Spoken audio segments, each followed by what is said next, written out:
চাঁপাইনবাবগঞ্জ সীমান্ত দিয়ে নারী ও শিশুসহ ১৭ জনকে পুশ ইন করেছে ভারতীয় সীমান্তরক্ষী বাহিনী। মঙ্গলবার রাতে জেলার গোমস্তাপুর উপজেলার চাড়ালডাঙ্গা সীমান্ত দিয়ে তাদের পুশ ইন করা হয়।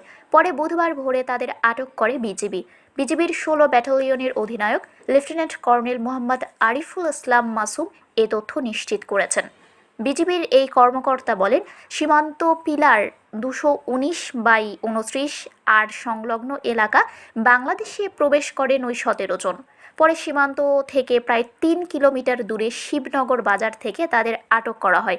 আটক ব্যক্তিদের মধ্যে ৮ জন পুরুষ, ৫ জন নারী ও ৪ জন শিশু রয়েছে। তারা সবাই খুলনা ও যশোরের বাসিন্দা। বিজিবি অধিনায়ক আরও বলেন, আটক ব্যক্তিরা অবৈধভাবে ভারতে গিয়ে তারা দেশটির পুলিশের হাতে গ্রেফতার হয়েছিলেন। এরপর তারা ভারতের আগ্রা কারাগারে ৩ বছর সাজা ভোগ করেন। সম্প্রতি তাদের সাজার মেয়াদ শেষ হয়। কারাগার থেকে মুক্তি পেলে ভারতীয় পুলিশ তাদেরকে বিএসএফ এর কাছে হস্তান্তর করে। বিএসএফ এর ১২ ব্যাটালিয়নের টিলাসন ক্যাম্পের সদস্যরা তাদের বাংলাদেশে পুশ ইন করে। আটক করেছে তোমার ২০২৩ মে। ওখান থেকে সেকেন্দারা থানা। আচ্ছা, ওখান থেকে আটক করে তখন জেলখানায় ছিলেন ওখানকার জেলে ডাল দিয়ে ওখানকার পুলিশ থেকে জেলখানা থেকে কবে ছাড়া পেয়েছেন? ২০১০ তারিখ, এই মাসের ১০ তারিখ। জানুয়ারি ১০ তারিখে ওখান থেকে আবার কিসে নিয়ে আসলো? বাসে নিয়ে আসি সরাসরি বর্ডারে ছাড়িতে, কালকে ছাড়ি এই বর্ডারে। বর্ডারের নাম জানতে পেরেছেন?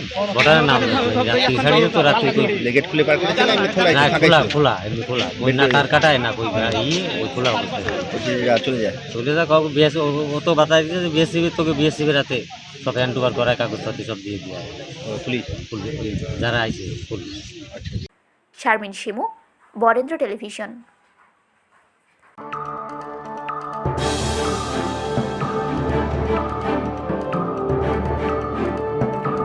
Audio Jungle.